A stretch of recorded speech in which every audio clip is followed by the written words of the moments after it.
Welcome to Wealth Wednesdays. Today, we are talking about something every immigrant family knows they should do, but somehow keeps pushing to next Sunday after chai.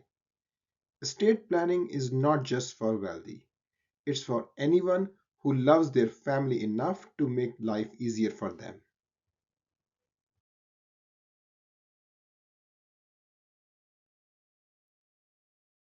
Estate planning is basically writing down your wishes so your family isn't left guessing. Because if you don't write it down, your relatives will start guessing, and trust me, their guesses will be wild. In immigrant families, we often assume the kids will figure it out, but the US has very specific laws. If you don't plan, the state steps in, and the state does not know your family drama.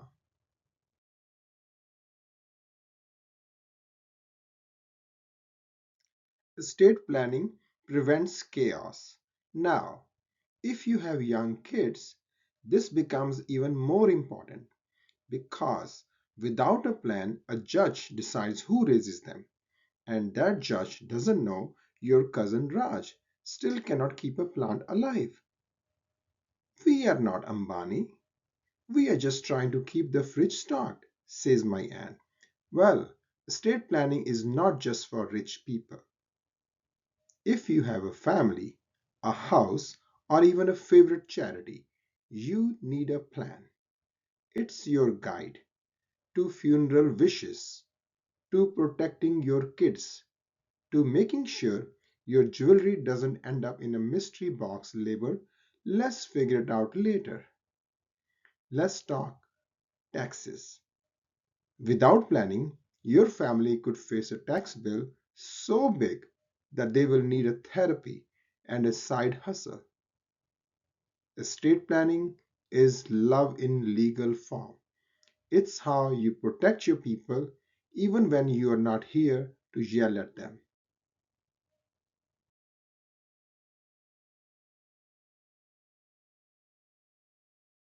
First thing first, in the US, you follow the law of the land.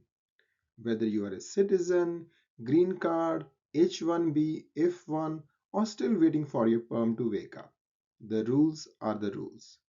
Now let's talk will and trust. The two documents every immigrant family needs, but avoids like kale smoothies. A will is your official instruction manual, not a voice note, not a text message, not a sticky note on the fridge. Saying, I told my eldest child that's enough is a myth. In the US, it must be written, signed, and witnessed. Otherwise, it's just a nice bedtime story. A will covers your assets, guardianship, what happens if you die or become incapacitated.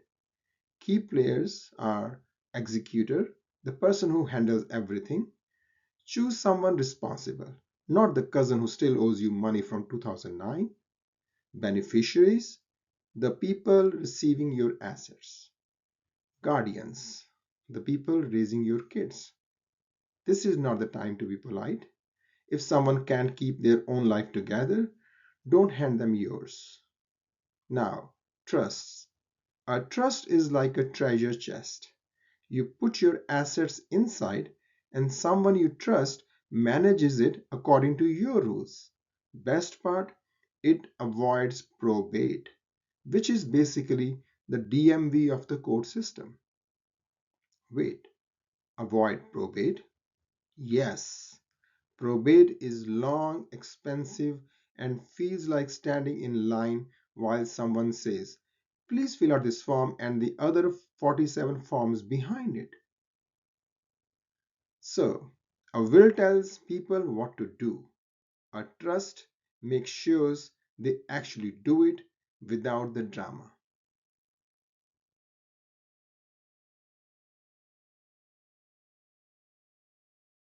All right, friends, this is the part of the presentation where I need you to really pay attention. Because if there is one thing you want to avoid in the US legal system, it's probate court. Probate is the government's way of saying, oh, You didn't leave instructions? No problem. We got this.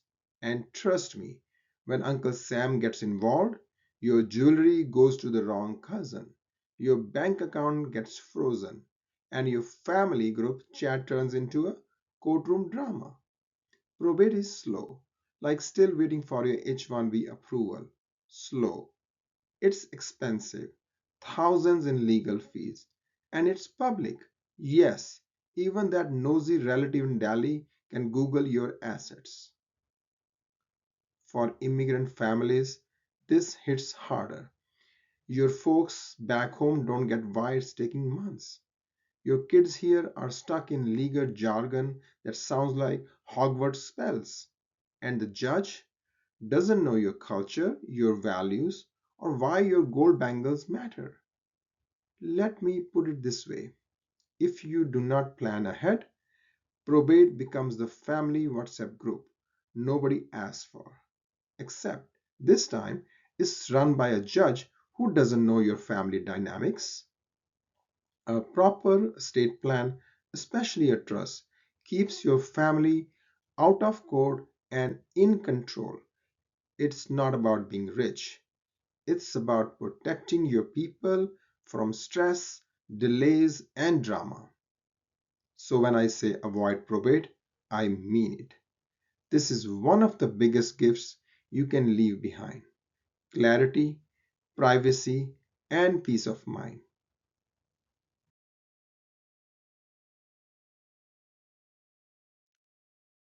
All right, let's talk about probate costs, or as I like to call it, the most expensive surprise your family never asked for. Look at this example. A $1 million estate ends up paying $46,000 in probate fees. $46,000. That's not a typo. That's a semester of college, a small car, a desi wedding buffet for 300 people. Gone. And the funniest part, your family pays this money just to wait in line, while the court decides what to do with that your stuff. For immigrant families, this hits harder. We bargain for mangoes, we compare gas prices across three stations, but probate? No bargaining, no coupons, no family discount. The court takes its cut, smiles, and says, next, like it's handing over samosas at a wedding, except it's your money. So, if you want to save your family from losing $46,000 faster than a teenager spends money at the mall, avoid probate. Make a plan, create a trust, and keep your hard earned wealth where it belongs, within your family.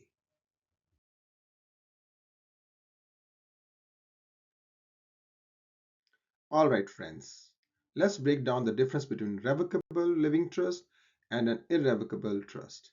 And listen, these names sound like something from a law exam, but the difference is actually very immigrant friendly. A revocable trust is basically I can change my mind and I will change my mind trust. You stay in control, you can update it, you can tweak it, and you can even delete it. It's the estate planning version of beta, I said no, but okay, fine. Perfect for parents who change their mind, depending on their mood, the weather, or how good the chai tasted this morning. Now, an irrevocable trust. This one is different. This is the one you said you can't unsay it. Trust. You give up control. You cannot change it. You cannot take it back. You cannot wake up one morning and say, actually, beta, I was thinking, nope. Once it's done, it's done. It's basically the trust version of sending a risky WhatsApp message to the family group and realizing you can't delete it for everyone. Why people use each? Revocable control, flexibility, easy updates. Irrevocable protection from creditors, tax benefits, asset shielding. One is for convenience, the other is for strategy, like choosing between homemade chai and a drive through chai. Both have a purpose. So here is the bottom line. A revocable trust is like keeping the TV remote in your hand, and irrevocable trust is like giving the remote to someone else and praying they don't switch to a 3 hour soap opera.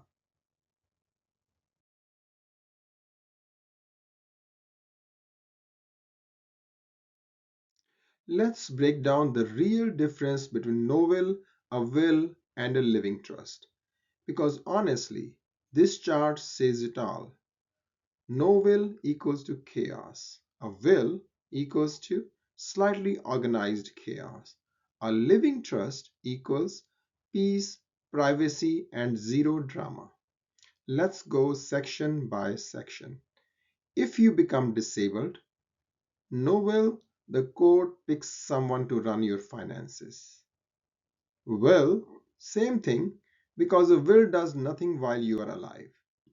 Living trust, your chosen person steps in.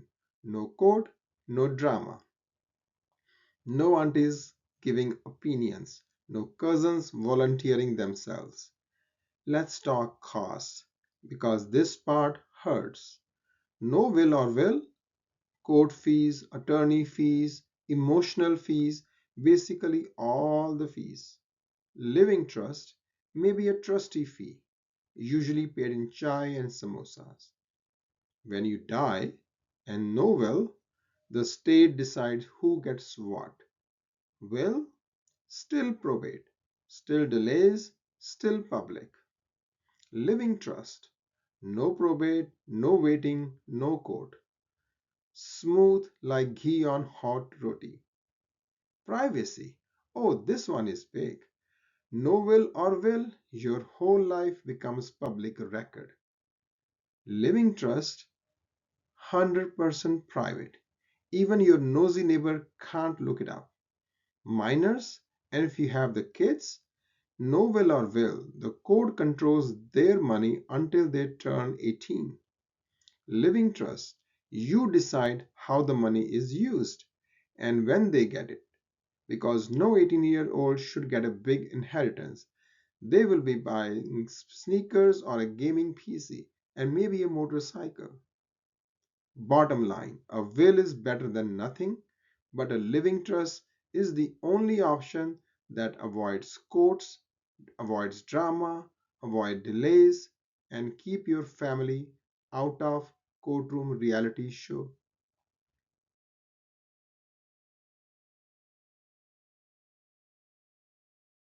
Here we are tackling the documents every immigrant parent avoids like it's a gym membership, power of attorney, and healthcare directives.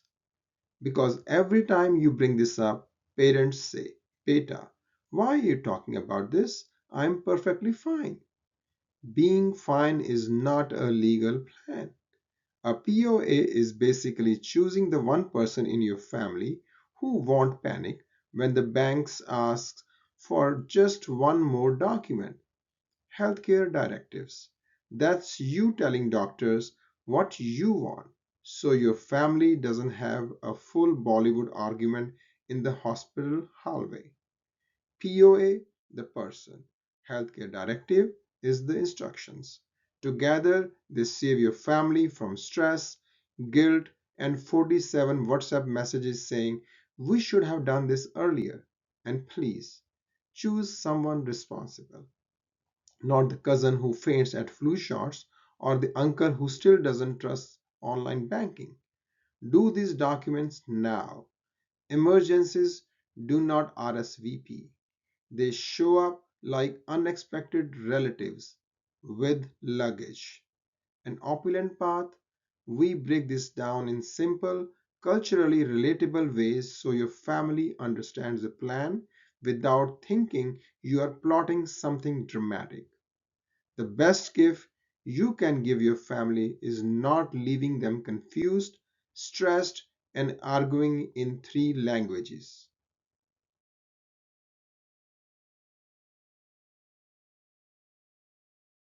Estate planning mistakes, aka the Desi way of saying, we will figure it out later. Mistake number one, no written will. Beta knows what I want. Mistake number two, outdated beneficiaries. You forgot to remove your ex from your life insurance. Mistake number three, no trust for minor kids. You left assets to your 12 years old. Now your teenager owns the house and thinks they are Mukesh Ambani. Mistake number four, verbal wishes. You told your cousin at a wedding what you want. Estate planning is not about trust, it's about paperwork. Because if you don't write it down, your family will write their own version with drama, tears, and three WhatsApp groups.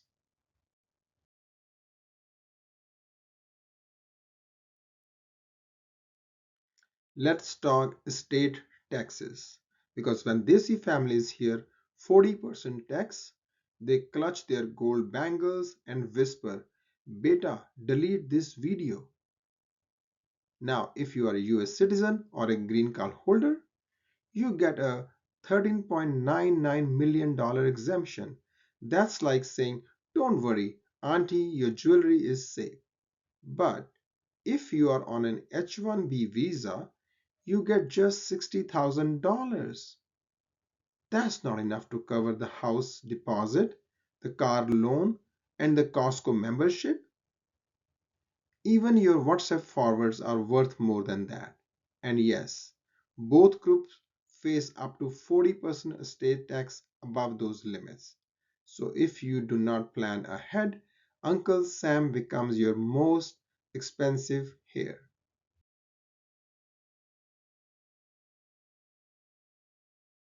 Alright, let's talk about estate taxes for H1B folks. Because this one hits harder than the moment your parents ask, Beta, when are you buying a house? So here's the deal. If you have a $1 million in assets, house, stocks, cash, that emergency fund you swear you will rebuild, you would think your kids would inherit it smoothly, right? Cute. For H1B holders, the IRS basically says you can keep 60K, the rest will take a look at that. And by look, they mean up to 40% estate tax before your kids see a single dollar. Your kids thought they were getting a house. IRS said, no, beta, they're getting a condo, maybe. That remaining $940,000, yep, potentially taxed up to 40%. That's not inheritance. That's a group project with the IRS. So, if you don't plan ahead, Uncle Sam becomes your biggest heir and he doesn't even call you on your birthday.